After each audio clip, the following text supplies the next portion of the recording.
we give thanks now?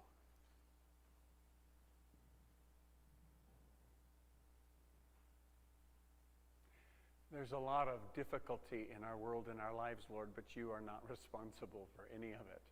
You are responsible for all that is good and all that is right. You are the one who reaches to help.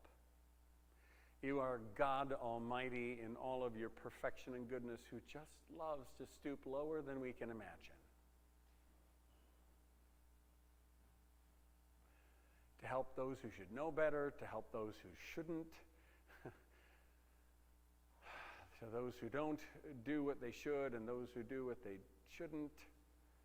In a word, all of us, Lord. And so we get to be gathered this morning. Yeah, it looks like we did all the work to get here. But you tell us in Jeremiah that every breath comes from you, and every step comes from you, so it is quite possible that you've done the lion's share already this morning to bring the sun up and to change the color of the trees and to provide us all we need for peace and reconciliation in our homes, and in fact to get us gathered where we need each other because we need you. So, if we could begin with gratitude and an openness to what you have to say to us, it would be so good. So we look to you and we say, help. Help us, Lord. And we say, thank you, because we can depend on you. And there's not much we can depend upon, but we can depend upon you. And all God's people said,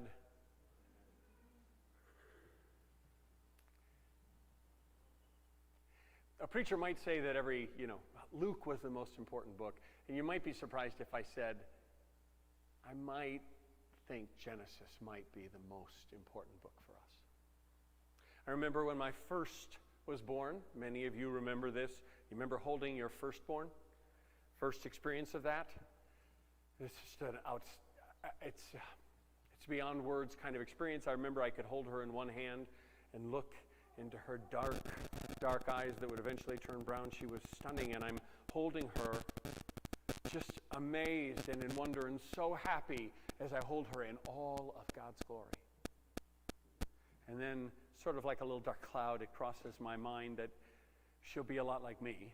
She'll be a lot like her mom. She'll be a lot like all of us. And unfortunately, what she's likely to do is to try and make something of herself. I'm standing there holding her. She can't outdo this. She can never add to what God has done. And of course, I'm not saying that we shouldn't have ambitions and desires. I'm not saying that. But there's a way we go about making something of ourselves that disregards, or it can be completely unaware that, wait a second, we've already been made something of. So to learn about ourselves and learn about our world in light of that is one thing. But it wasn't until I was perhaps 15 and was part of a youth group in Connecticut. We had moved to Connecticut at the time. I grew up in a non-churched family, like some of you perhaps did. Some of you have grown up in church all your life. That wasn't my experience. It wasn't until I was 15 that I first heard that I didn't need to make something of myself.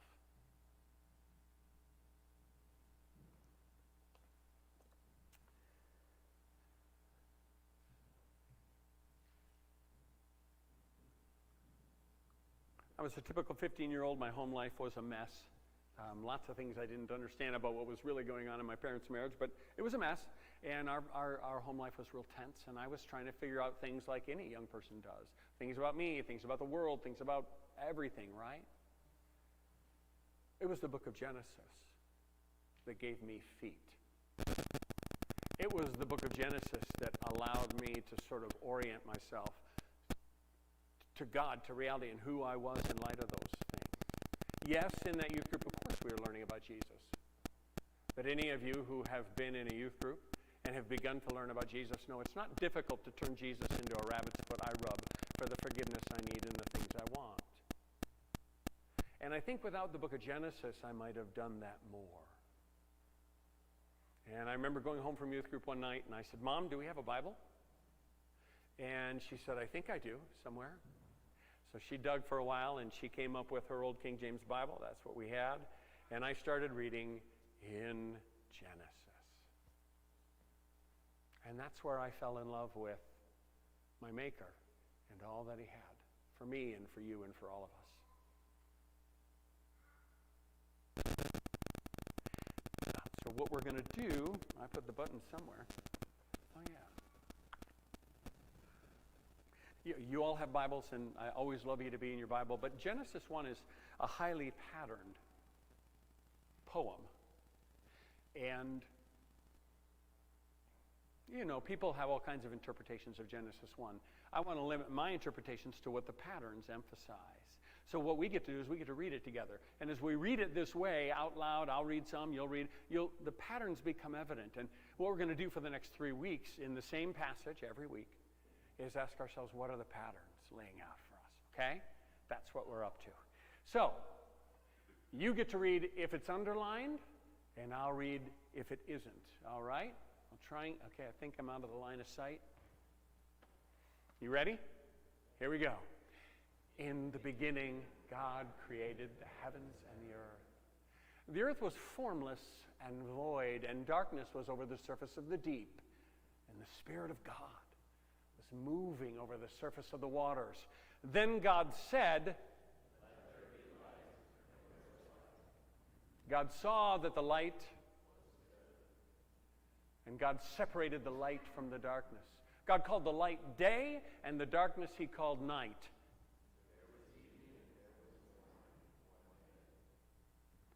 I think that's the sound of the kids in the apartment, isn't it? So that's kind of our saving grace. We get to hear them, but they're not right above any other apartments. Some of the walls may. Anyway, but this is good. All right. Then God said,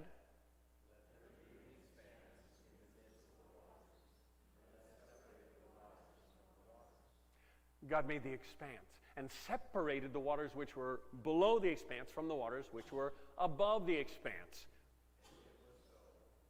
God called the expanse heaven.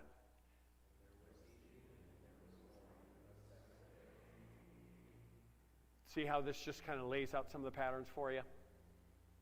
Then God said, let the waters below the heavens be gathered into one place, and let the dry land appear.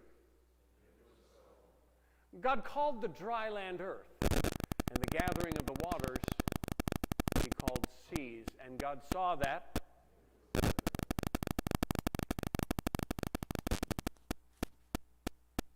I don't know what that is. Then God said, plants yielding seed.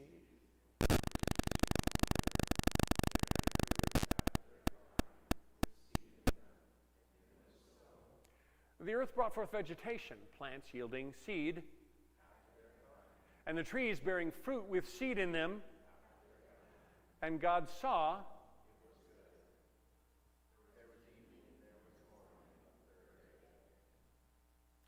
Then God said,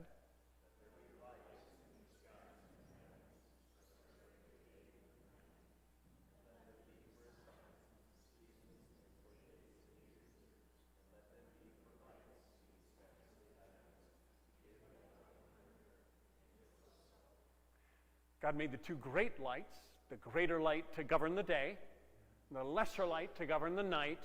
He made the stars also.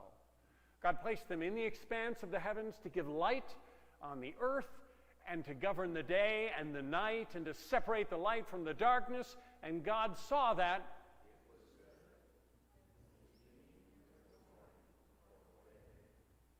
You're doing great. Then God said,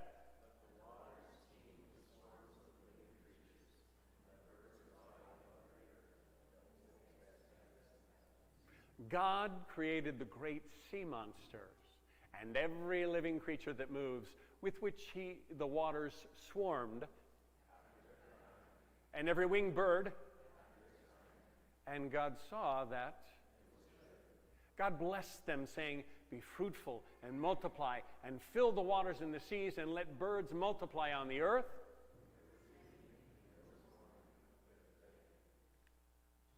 Then God said,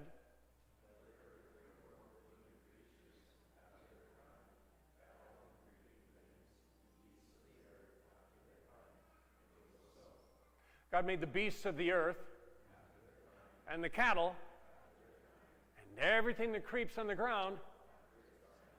And God saw that. Now, you may never have noticed how much after its kind was repeated, okay? Over and over. Every living creature, except one. So notice when the pattern changes. Then God said,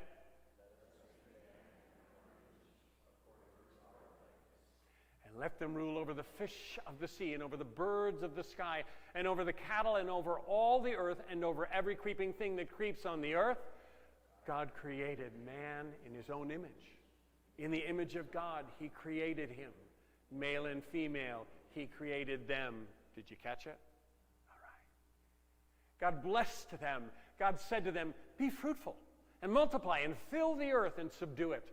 Rule over the fish of the sea and over the birds of the sky and over every living thing that moves on the earth. Then God said, behold, I've given you every plant yielding seed that is on the surface of all the earth, and every tree which has fruit yielding seed, it shall be food for you. And to every beast of the earth, and to every bird of the sky, and to everything that moves on the earth which has life, I have given every green plant for food. God saw all that he had made, and behold, very good. And there was evening, and there was morning, the sixth day. Thus the heavens and the earth were completed in all their hosts. By the seventh day God completed his work, which he had done, and he rested on the seventh day from all his work which he had done. Then God blessed the seventh day and sanctified it, because in it he rested from all his work which God had created and made. So you and I will do one of three things with what we have just read. We will either reject it, reframe it, or receive it. The computer that we're showing this on doesn't have the Hebrew font, so that was supposed to be really cool and behind, and now it's a mess. And I didn't have time to change it. Okay?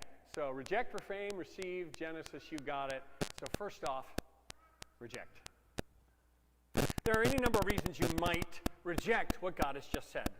You've probably been told many times you can't trust the Bible. It's just a collection of opinions and searchings of human writers. And if you found this a convenient excuse to ignore the Bible, then, of course, you're going to continue to do that when you come to the text of Genesis.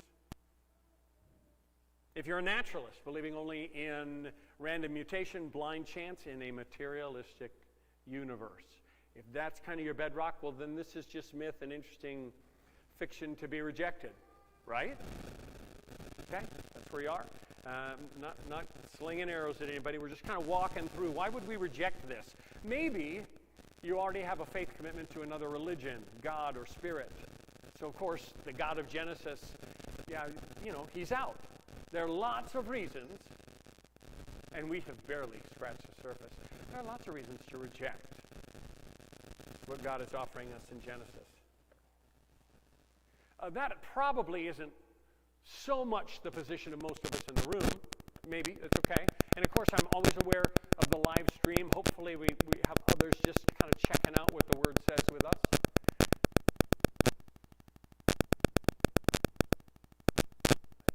I don't think it's a machine gun. I think it's my microphone doing something weird. Is it me? It's probably from the video that we're waiting for. Turn down the video 13 or whatever that is. Turn it down or mute it. I've got a video up here. Okay. So, reframe.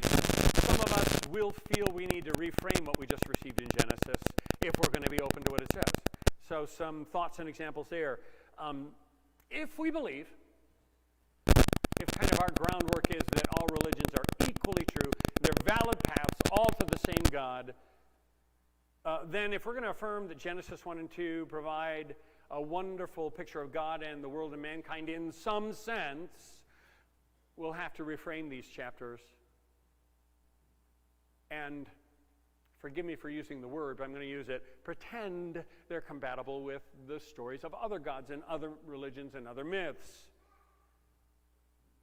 regardless of what Genesis 1 and 2 actually say. Okay? It's a bit like saying that, playing golf and playing football are really, it's basically the same game. Well, they both have a ball, don't they? So I put that out there not to pick on anybody, but to say there are some real problems with pretending that all religious views go together. That doesn't mean you might not have other objections to Christianity, etc., but it's a bit like saying golf and football are basically the same game. Another reason we would refrain what we're reading here. Maybe facts are something you establish by mathematics and science. And faith is informed by spiritual words, spiritual experiences, spiritual things. So we would receive Genesis in as much as it doesn't seem to disagree with established scientific perspectives like Darwinian evolution or the current reigning idea, if you're not aware of it. The current reigning consensus among materialist scientists is that we don't have souls or spirits. We are a biological entity with the illusion of thought and capacity. It's all just gas and hormone, okay? So if you're not going to violate that, we've got things that we have to reframe here. Science is fantastic. You'll never hear me criticizing science. I will not pit faith against science. Science can hypothesize, can measure what it can taste and touch and examine. It examines a materialistic world, and it is equipped to do that. Science can tell you nothing about the immaterial God. There are no test tubes or litmus tests or scales or weights that he fits on, okay? We're a little more stuck with, what did he say and did it prove true? But again, my point is just, I'm pushing and pulling you. What are you going to do with Genesis? Well, you're going to reject it. You're going to reframe it. Perhaps the most dangerous way that we as church people reframe Genesis is we say, well, there's so many interpretations. How can we really know what any of this means? So anybody's interpretation of Genesis is as good as anybody else's. There's something very gracious about that, but nothing particularly helpful about that. And yet, if we don't reject the words God has spoken to us in Genesis 1 and 2, if we don't reframe them to suit us, what happens if we receive them and let them reframe our lives? Let them reframe our perspective? What can we be confident about that the patterns of Genesis 1 and 2 are teaching us and offering us? There's many things a person might say. I'm going to limit what I have to say to what the patterns emphasize. God is the central person in the story of our creation, in the story of his world, in the story of our lives. God is the player, the main character. I have a map for you. Here's my question. Is this map helpful to you? Let's say you're lost in Minneapolis or a big building somewhere or Timbuktu. You call me on your cell phone and you say, Brian, I need you to help me find my way. And I send you this map. And I say, so long as you're sure inside yourself that you are a self, you are where you are, that's all you need to know. It's going to be good. Is this going to be useful to you? Not so much? Genesis is not offering us what Descartes offered us. A lot of our ideas, and again, I could care less if you're familiar with old dead philosophers, but Descartes was really the wellspring of this thought. You may remember that wonderful statue. Descartes was sitting around trying to figure out what is the one thing he could know for absolute certainty, even if he couldn't know anything else, and he decided, I think, therefore I am. So the one thing he could be certain of was his own thoughts. And voila, here we are today with the map. Ta-da! Connect those dots. This is where we are. I'm not picking on anybody. If you say, yeah, but that's how it should be, I say, okay. But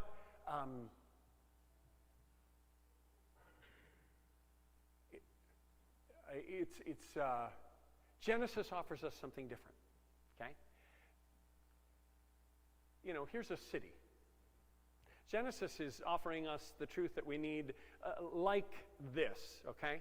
We get our bearings based on realities around us. Buildings, streets, shops around us. That's how you get your bearings in a city. If you're lost in a city and I send you... If you're lost in a city and I send you... Right? Now at least you... I didn't say you know everything in the world. I didn't say you know everything you might like to know, but you do have a sense of where you are. Okay? Genesis is offering us the opportunity to figure out who we are and where we are.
Spoken to us throughout history and in his book. As we'll learn in Genesis 15, and this is again where there's a difference between us and other perspectives on the world. Faith in God is not faith in who we think or believe God is. According to the Bible, faith in God is not faith in who we hope or fear that the gods might be. And again, love to talk to you about this sometime if you're like, wait a second. It's okay. Genesis 15, that's the chapter to go to. Faith in God is taking God at his word. In our life group 2 weeks ago, Ray put it this way. It was wonderful. He said, sometimes he says to people, I know you believe in God, but do you believe God? The question in the Bible is never, do you believe in God? There are all kinds of gods to believe in. The question is, do you believe God when he speaks? To believe God is to take him at his word. He is the God who speaks, and that is one of the foundational issues that were offered in Genesis. We live in a world that says all religious perspectives are equally valid. That leaves us here.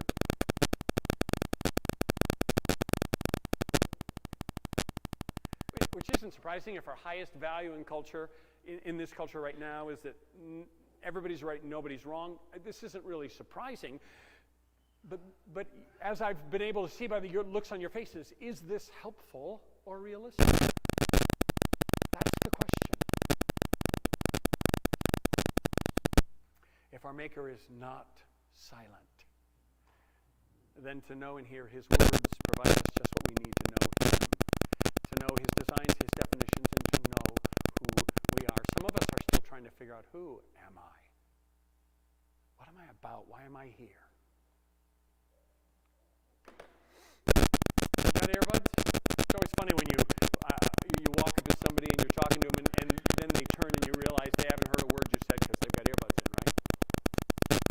Maybe it's you that's wearing the earbuds and somebody's talking to you, okay? You might say that this happens all day long, every day, as we listen to the voices of our culture, social media. I got social media, I got culture, I've got this voices in my ears every day, all day long, telling me how I'm supposed to see the world, see myself, at work, at school, the media. I've got a video clip I'm going to share so you can kind of transition, get ready for it if you would. We'll give this a try. It's a great clip. It's an important clip, not because it's true. I'm not giving this a thumbs up at all. But as Francis Schaeffer said, sometimes it's the mannishness of man that we need to be confronted with. In other words, the things that are so much the experience of mankind that we really resonate with them. The things that are in this video clip, I think, are things that we are bombarded with and swim with all day long, all the time in our culture. And I want to play it and listen to it.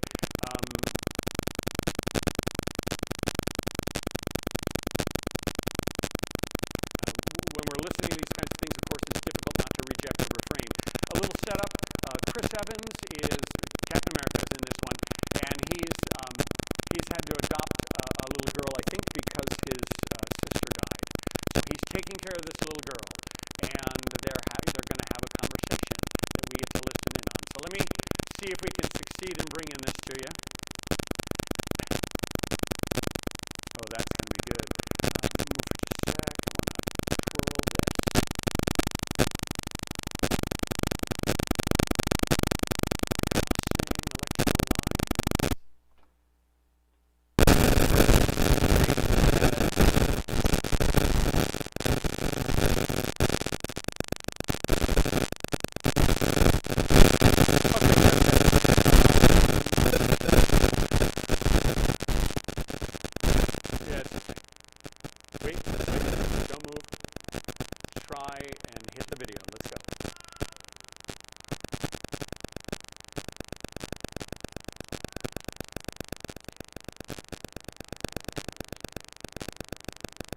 Pause it. Yeah, we'll try and just play it through the projector. Go for it.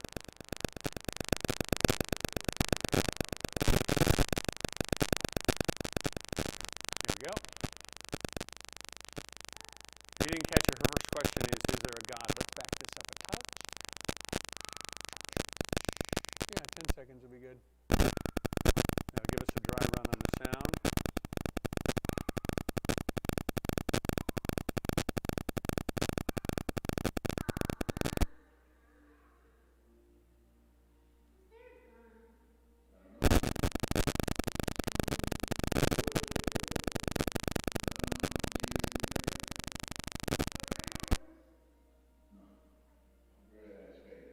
That's a great thing to have. Face about what you think.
Nobody knows who God is. Faith is different than knowledge. Faith isn't based on what we know. It's just based on what we feel or think, right? Do what Jesus says, but, I wouldn't want to tell you what to believe because then I'd screw you up, right? Are these the kinds of things that are in our earbuds? That's my first question. I'm not picking on anybody. I'm not trying to do a hatchet job on Captain America and a little girl. I'm not trying to pick on anybody.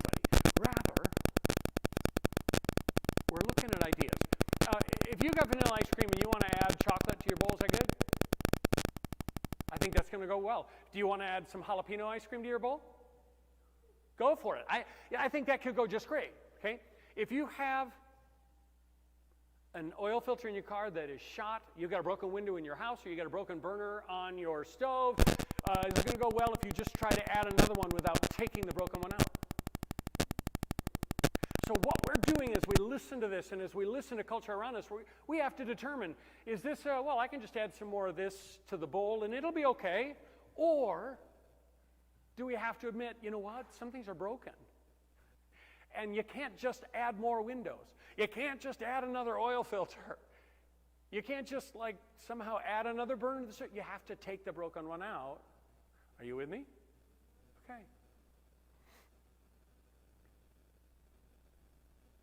Is there a God? She asked him. He said, I don't know. She says, just tell me. He says, nobody knows. She says, Roberta knows. Roberta's a really caring neighbor lady. And he says, she doesn't know. She has faith. And faith isn't about what you know, but it's what you think and believe. Let's question that. Don't we put our faith, our trust in things that we know all the time? Isn't it why you buy some products and refuse to buy others? Because you have experience and knowledge of how those products work. Like my clicky cord back there, I may not buy that one again. It's why you put your faith in. My son has 2 cars. One he will not drive up to Duluth to visit because he's not sure it'll make it all the way. The other one he will. It's knowledge. And he has faith based on his knowledge of the cars. Okay?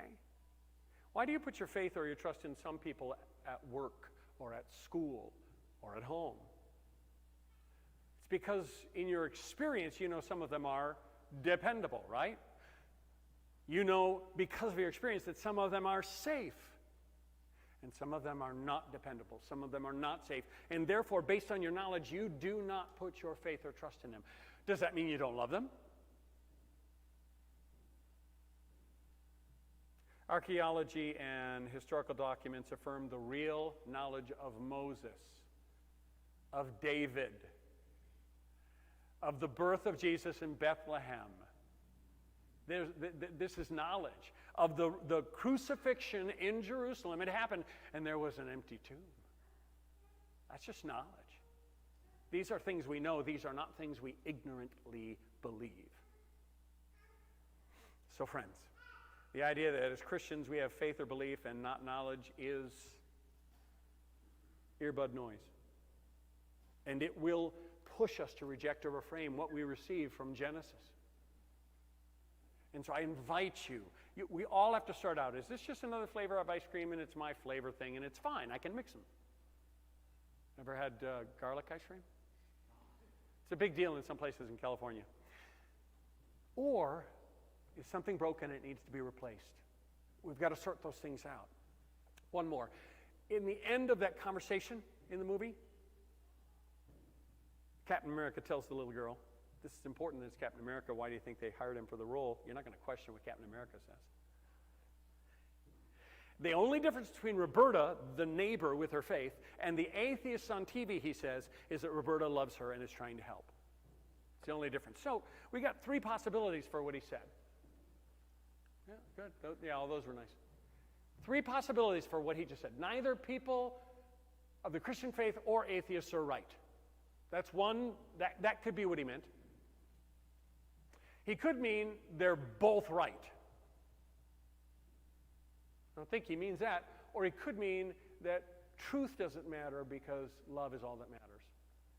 Culturally, I'm guessing he means the third. But here's my problem. none of these options hold water.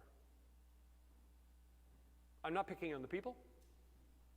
It isn't a political, fill these buckets up, the water will run out in your life experience, and it will be painful. None of these options will help you or I to live well or realistically in a world of relationships that we have. The message of the Gifted movie, and much of the noise in our earbuds, is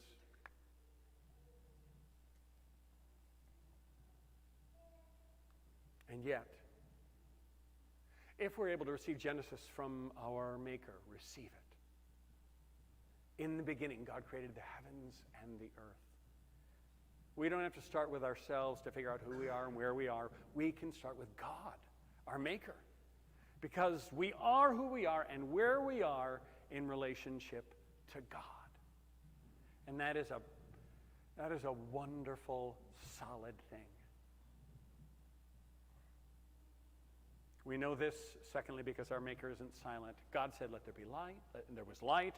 He said, let us make mankind in our image. God blessed them, and he said, so, friends, we are able to know and hear his words so we can know him, know his designs and definitions, and know who we are in relationship to him. As sort of an application of this, I'm going to take us to Psalm 19, because in Psalm 19, David works out of creation, and he's processing these same things we're talking about. If he's the God of creation, how does that then play out in terms of knowing him and knowing me? And Psalm 19 applies what we just took in from Genesis 1 and 2. So guess what? You got some underlined parts again, okay? Here we go. The heavens are telling of the glory of God, and their expanse is declaring the work of his hands. Day to day pours forth speech. Night to night reveals knowledge. There is no speech. In other words, we can't hear it. Nor are there words. Their voice is not heard. Their line has gone out through all the earth, and their utterances to the end of the world. In them he has placed a tent for the sun, which is like a bridegroom coming out of his chamber. It rejoices as a strong man to run his course. Its rising is from one end of the heavens, and its circuit to the other end of them, and there is nothing hidden from its heat. Is there anything in this world that is not affected by the sun? And so there is nothing outside the jurisdiction of the voice of our Maker. Next, the law of the Lord is perfect. The testimony of the Lord is sure. The precepts of the Lord are right. The commandments of the Lord is pure. The fear of the Lord is clean. The judgments of the Lord are true. So the God who spoke, and then he speaks here, now we're talking about this, right? This is where I go for all of that, because he's God, our Maker, the one who speaks.